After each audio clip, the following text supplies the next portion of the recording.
Steph Curry is a two-time MVP and a three-time champ. He's one of the only 8 players in NBA history to do that. ESPN's Brian Windhorst wrote that Curry is making a run at being on the NBA's Mt Rushmore. Hall of Famer Steve Nash echoed that. Nash said about Curry, "I hate to break it to you, but he's already an all-time great. He's the ultimate one-off. He's the evolution of basketball and evolved before our eyes. There's layers to his place in the zeitgeist. People don't associate him to greatness because he doesn't dominate the game. Physically, he dances. He pays a tax for that. He pays a tax for his great teammates." All right, Shannon. Steph headed to Mount Rushmore. No, I don't believe he can make it to Mount Rushmore, but I do think he's changed the game. I think he's done for the three-point shot what Michael Jordan did for the dunk skill. When Michael Jordan came into the league, the tongue hanging out, everybody wanted to dunk. It wasn't good enough to have a mid-range game. Obviously, the three-point shot wasn't what it is now. But everybody wanted to dunk, and they wanted to dunk on someone. So what Michael did for the dunk, obviously there were guys dunking before Mike, but Mike took it to a new level. There were guys that shot the three. Ray Allen shot the three. But he didn't change it like Steph Curry has done. Also, I don't believe you can make it to Mount Rushmore when you're not the best player on your team. And you got to look at that. He's not better than Kevin Durant. He's not. I'm sorry. I wish I could give it to you in a simple, in a more. I'm not as analytical. I mean, you've made the case he's more important, right? But you give me a choice. Do you want a great little man or a great big man? That's it. And I'm gonna take the great big man. What is that? All the time. Pippen talked about, and Scottie Pippen had, say he sacrificed, since KD's gotten there. The year before KD got there, he went from taking 20 shots a game to 18, 17, and now he's back to 20. That's not a sacrifice. 1 to 2 shots a game is not a sacrifice, especially when the 1 to 2 shots that you're not taking, those other 18 are great shots. Kevin loves sacrifice. He went from 18 down to 12.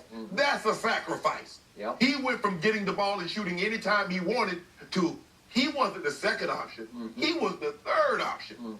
And a lot of times that option was a bailout option. So, no. Do I think he's an all-time great player currently as I sit here? Absolutely. You don't win 3 championships. You don't win 2 MVPs and not be already a great all-time great player. But if you put him on Mount Rushmore, who you taking off? I mean, what you gonna do? So you gonna take Kareem? You gonna take whomever is up there for you? Or we could take LeBron off. Don't do this, Skip. See, there you go, Skip. Well, you asked. I try my best. I try my best not to get upset. I said I'm not gonna do the gumming today. Continue. But you ruined it. But Skip, I think he's an all-time great player. No question in my mind. But all-time great players, because there's a reason why they went and got KD. They knew after the Cavs had beaten them in 2016, they're not beating the Cavs with Kyrie and Kevin Love again. That wasn't going to happen. So they had to go get a neutralizer. They had to go get an equalizer. And they went and called a 7-foot monster that there's no answer for. We've never seen anything like it before. No. So, no, that alone is going to keep him off Mount Rushmore. That is correct. So, if we want to build a Mount Rushmore just based on game-changing, just on evolution of basketball, I'll put him on that Mount Rushmore because I'll start with Bill Russell, defense, shot blocking. He changed the way people thought about playing defense, rim protecting. I'll put Wilt on there because he changed the game at the rim the way nobody could because he was 7 feet 1 inches tall. A lot of the rules had to and the rules all had to change, and he did score 100 points in a game, right? And I'll put MJ on there for the dunk, and I'll put Steph on there for the distance shot because nobody has ever shot it from distance the way this still young man still shoots it. He's already off to the races this year. He's the first one through 8 games to have 5+ threes, X number of times. He's already off. He's just doing things we've never seen before. He might break his record, Skip, before 06. That's ridiculous. It's just ridiculous. But back to your point, and back to Steve Nash's point, there is a tax on what he has chosen to do. And the tax is Mount Rushmore. You're off. You're disqualified because you chose prohibitive favorite team over Mount Rushmore, right? Yes. you went and recruited Kevin. He was the point man for the Kevin Durant recruitment, right? Yes. When they went to Long Island, remember that? Absolutely. And back to the Scottie Pippen quote, this is Scottie saying that Steph's willingness to sacrifice for KD is one of the great stories in basketball history. Well, it's also one of the ungreatest stories in basketball history, right? Yeah, a two-time MVP. Two-time, and you, again, Kevin left Russ in Oklahoma City, and you had them down 3-1, and then you go join forces here. Well, that's not a great story, right? And for Steph to say, I can't do this by myself, I need help. And now, if I have to nitpick, and remember, I'm the biggest Steph fan. I campaigned before that draft for the Clippers to take him #1 overall, and they took Blake Griffin. Would that have not changed some history? Yeah. Okay. But how would Steph have done with a different coach in a different setting? I don't know. Right. But this was perfect. And then Steve Kerr came in for Mark Jackson, and it just sort of took off, right? Correct. So are they as prohibitive a favorite right now as we've ever seen in the history of this league? Absolutely. Because they got DeMarcus Cousins waiting in the wings, right? So it's not fair. But the point is that he has 3 rings and he has no finals MVPs. Is that fair or unfair? But if we're talking about Mount Rushmore, you need accolades, right? Yes. And Iggy won it over him the first time around, and then Kevin obviously won back-to-back. And then I'm going to nitpick here, but I'm going to go back to that fateful Game 7. LeBron's 1 ring in Cleveland. What happened to Steph in that game at Oracle? That's a home game, 7, against LeBron and Kyrie when it's kind of an even playing field. Wouldn't you agree? Yeah. Because there's no Kevin Durant. It's you and Clay and Draymond against LeBron and Kyrie and Kevin Love, right? Okay, so that's kind of a fair fight, wouldn't you say? Yes. And what happened in Game 7? Steph scored 17, but it was on 6 of 19 shots. He was 4 of 14 from 3. He had only 2 assists and 4 turnovers in that game. This is Game 7 now. This is Rushmore. And in the fourth quarter, he scored a grand total of 3 points, and he was 1 for 6 from the field and 1 for 5 from 3, and had that one horrendous turnover when he flipped it behind his back into the third row. Right. Okay, that's not a great fourth quarter. No. And it was kind of a seesaw game, back and forth. Neither team played great in the fourth quarter, but that's your game, right? Is that a Rushmore game? No. He had it in the palm of his hand, and he couldn't pull it off. But has he changed the game? Well, sure he is. Because that's what everybody's doing now. I mean, all things being equal. Think about it, Skip.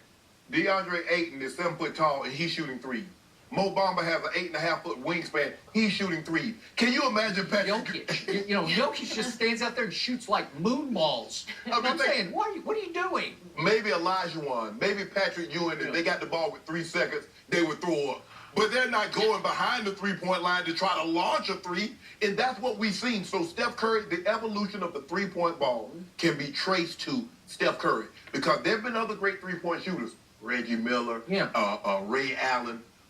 Those guys didn't change for the three-point shot what he's done for the three-point shot. And by the way, the three-pointer, especially shot by this guy in this building at Oracle, is the most psychologically damaging shot in basketball. It used to be the dunk. There was a time when you got dunked out of the building psychologically. But now, when he starts making these, where he's making them from 35, 40 feet, like they're free throws, it's the crowd goes berserk for this, and it's hard to win a game at Oracle. And it's hard to be the GOAT, Skip, when you have 3 guys that's already gotten 40 points in the game, and you're 7 games into the season. How you be? You got a guy that went and got on 27 minutes. He went and got 52 the other night. You had another guy that just scored 25 in the fourth quarter. Okay, so what if Steph? Let's just do the hypothetical. What if he were a Clipper and he were doing this sort of by himself? By himself. And they were like a 7th seed and an 8th seed. Then what, would you feel differently? Because I don't know. Maybe you'd be saying, wow, he deserves more Rushmore consideration. And especially with the evolution of the three-point shot, he's doing this. He get the Clippers to a final. I mean, getting don't get me wrong, because the Warriors used to be a laughingstock. I mean, or they had Run TMC. I covered them for a while, and they were worse than they were out of sight, out of mind. They were irrelevant. You're exactly right. But if it's just hard for me, Skip, knowing that KD is there. And KD was the guy that put them over the hump. Because I don't believe they're a dynasty. I don't believe we're having this discussion had KD not gone there. Because I believe we might be having a discussion and things might be different in Cleveland. Who knows? Maybe LeBron stays. Maybe Kyrie doesn't ask to get traded. Who knows? But when KD came, he swung the pendulum so far in their favor. And now you'll find no one, with the exception of maybe Bob Myers, that thinks Steph Curry is better than Kevin Durant. That is no other NBA player, no other NBA exec will say Steph Curry is a better player than Kevin Durant. And if you're not the best player on your own team, how can you be a Mt Rushmore? Like I said, who you taking off? Because remember, to put somebody on, you got to take somebody off. And what about the guys that's waiting in line talking about me?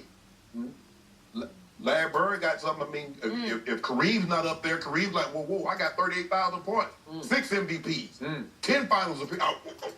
What am I going to... Will, if Will's not on there, if Russell's not up there, Jordan, LeBron. So, you know what? I'm now willing to give LeBron consideration for Mount Rushmore after he made that free throw last night. You know what, Skip? I am, because that was huge. He made a late game-winning free throw. I want to think that's big against the Dallas Mavericks. I think Shannon thinks he's already up there. That got them to that's one of these old gummy men. It's very nice of you. All right, Skip, we're going to talk more about LeBron then. Were there more positives or negatives? Skip's a little bit more impressed now. We'll discuss with Chris Broussard next. Skip on.